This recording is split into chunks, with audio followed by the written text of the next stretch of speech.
आध्यात्मिक और ज्ञान मार्ग में अलग अलग विशेषताएं हैं। आप देखेंगे इस जन्म में आप कितने भी ज्ञानी हो जाएं, विद्वान हो जाएं, लेकिन जब शरीर किसी कारण से छूटा और कहते हैं अंतो गति सो मति, जो अंत की मति में आती है स्मृति, वैसी ही गति प्रदान हो जाती है। अगले जन्म में दूसरे देह को आप प्राप्त हुए और आपने जो भजन कीर्तन अध्यात्म के क्षेत्र में जब किया था, उसका ये लाभ हुआ कि आप किसी भी शरीर को, किसी भी योनि को प्राप्त करेंगे तो आध्यात्मिक जीवन की शुरुआत वहीं से होगी जहाँ से आपने पिछले शरीर में छोड़ा था। और विद्या जो है वो पिछले शरीर से ही समाप्त हो गई, वो आगे नहीं आएगी, विद्वता आगे नहीं आएगी।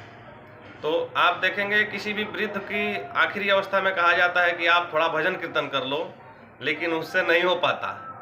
कारण यही है कि वो पिछली जो शरीर का प्रारब्ध है उसमें आया हुआ है, जिस कारण से उसका भजन कीर्तन संभव नहीं है।